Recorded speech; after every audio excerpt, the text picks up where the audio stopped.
Hello Junior 4, we have finished talking about the adaptation in animals, and as we said before that the adaptation is a characteristic for a living organism. Living organisms like what? Like animals, humans, and also plants. Let's talk about the plant adaptation or adaptation in plants. Like this water lily plant that lives on the surface of water, and also cactus plant that lives in desert, and pine trees that live in snow. We will study how these plants can make adaptation to survive and reproduce in their environment. First, what does plant need to survive? Plant needs sunlight, carbon dioxide from the air, and water from the soil, so it can make its own food, because plants don't have hands to help them in eating or feeding. So again, plant needs sunlight from the sun, carbon dioxide from the air, and water from the soil to make its own food so it can survive. Don't forget Junior 4, the parts of the plant which are roots that bring the water from the soil. Number 2, stem that supports and passes the water to the leaves.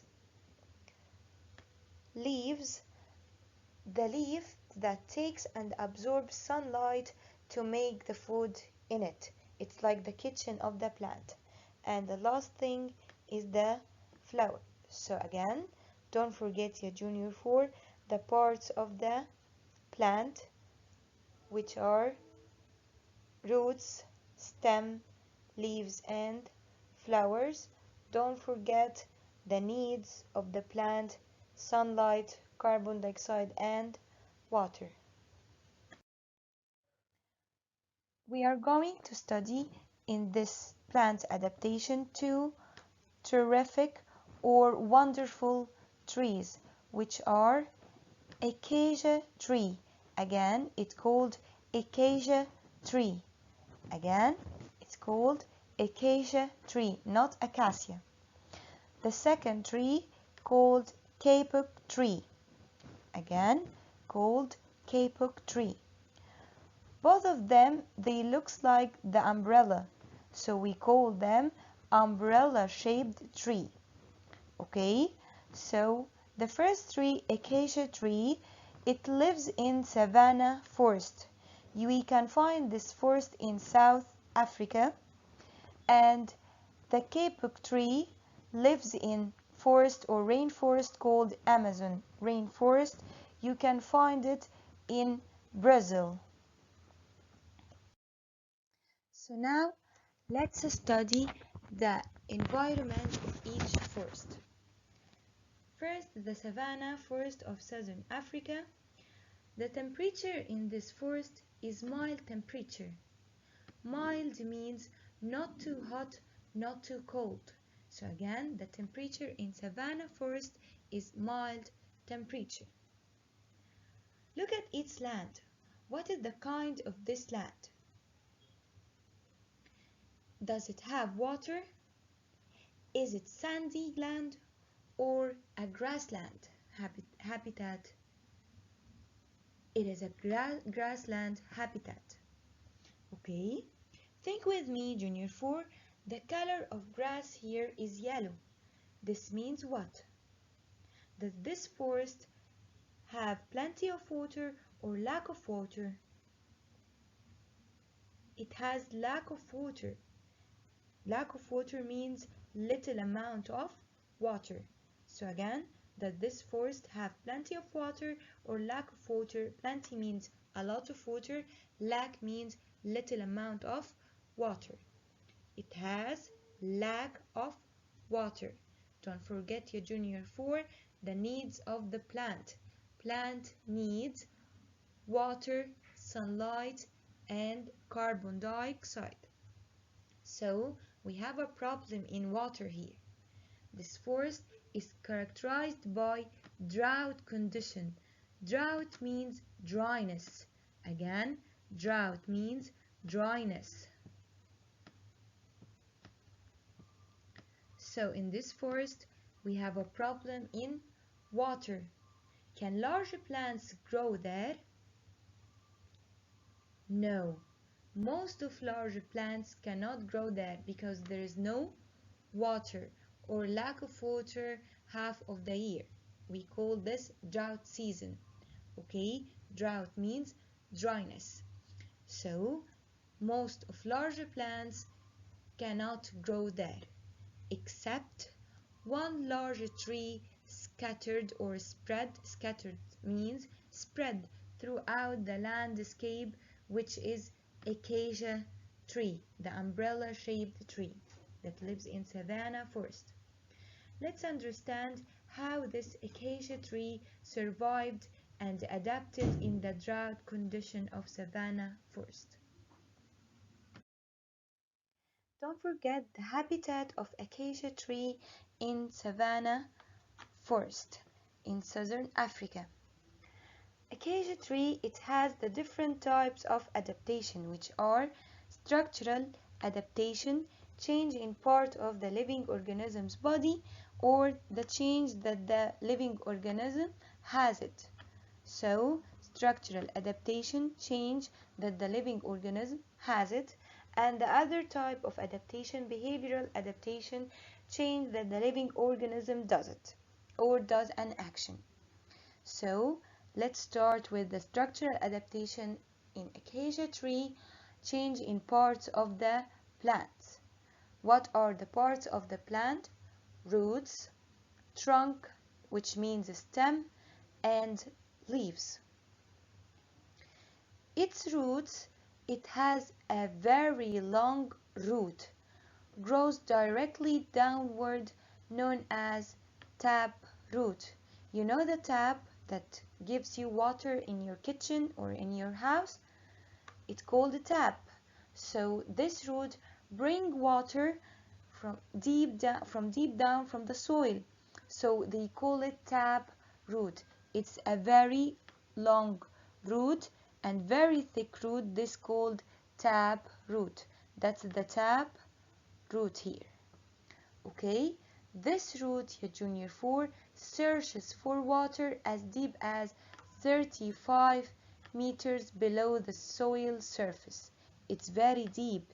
It reaches to 35 meters.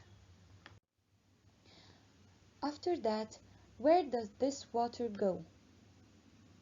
It will be stored in its trunk. Trunk means the stem of the tree. So again, where does this water go? From the huge tap root, it will go to the trunk. So it can be stored. Because acacia tree lives in a drought condition, it has to store water inside it. Where it can store it? In its trunk. Okay? And also the trunk of acacia tree is very long trunk. So most of animals cannot reach its leaves except one animal, which is the tallest animal, called the giraffe. What about the leaves of acacia tree? Does it have small leaves or large leaves? Think with me. If it has large leaves, it will lose water from every place. If the area is very big, it will lose water from a lot of places. What if it has small leaves?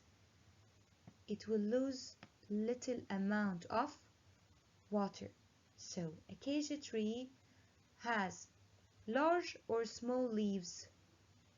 Acacia trees have tiny leaves growing on its top to help it hold in water while absorbing the sunlight needed to make food. It also has leaves have sharp spines to protect it from hungry mouths of animals, like the giraffe. Can plants make a behavioral adaptation? Can they make an action? Behavioral adaptation means that the living organism can make or does an action. So, behavioral adaptation, action the living organism does it. Yes, plants can do or make behavioral adaptation. Like the acacia tree, it can defend itself. Defense means protect. Defend itself as follows. When an animal begins eating the leaves of acacia tree, the tree also begins to produce a poison. Poison is a substance that may hurt or may cause death, but this poison makes the leaves taste very bad. So that's an action. It starts to produce a poison. This adaptation, it has it or it does it. It does it, so it is a behavioral adaptation. Because of this acacia tree, it's very kind. It sends a smelly messages in wind to the other acacia trees nearby, telling them to start making the same poison. Let's talk about the Amazon rainforest of Brazil. It is easy to find water because it's rainy most of the year. That's why they called it rainforest. Because it's rainy most of the year, it is hard for plants to reach the sunlight. Okay, so plants there cannot reach the sunlight because of the clouds. The rainforest has soggy soil. Soggy soil means that is a wet and muddy soil. Because there is a lot of rain there, the soil becomes very muddy and very wet. So this soil called soggy soil. The rainforest is also characterized by strong winds, so that's a problem. The trees there grow up to 70 meters tall. Yes, they are very huge trees. But there is a tree comes out high above other trees, which is kapuk tree. I will ask you a question. Kapuk tree, is it shorter than or taller than 70 meters? It is taller than 70 meters because we said it comes out or emerges high above the other trees that are 70 meters. Like here, this tree is very tall, it's above them all.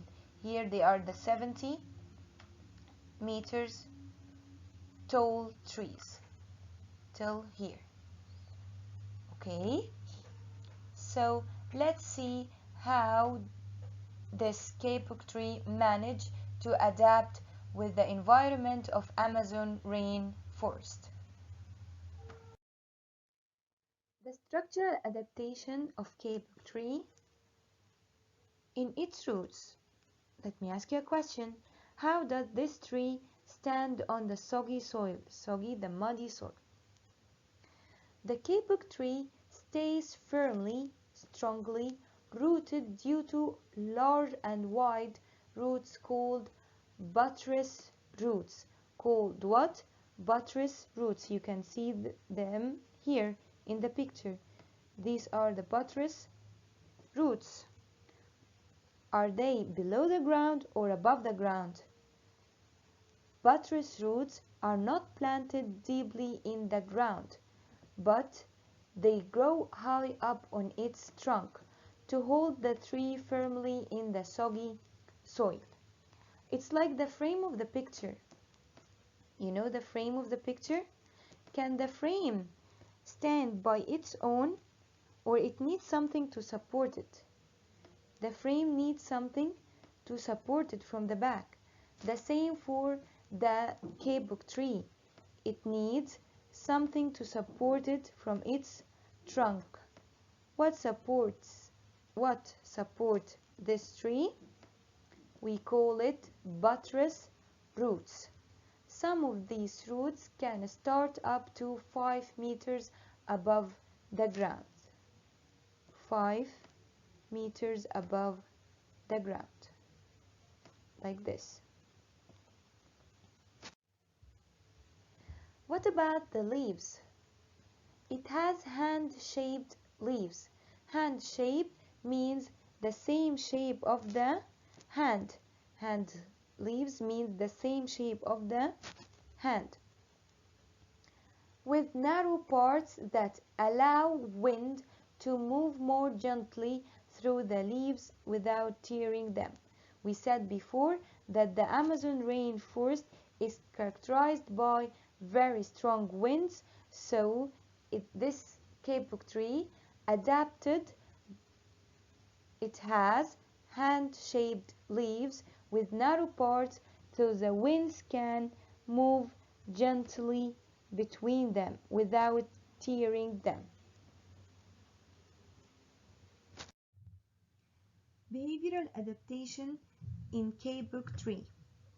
The kapok tree uses the wind also to send a different type of messages than the acacia tree.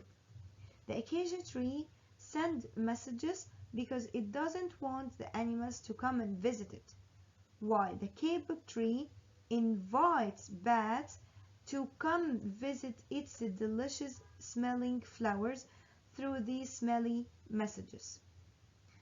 The wind also carries the tree's fluffy yellow seeds across the forest. That's the adaptation in the kapok tree in Amazon rainforest. Now we are going to talk about different structural adaptations in different plants.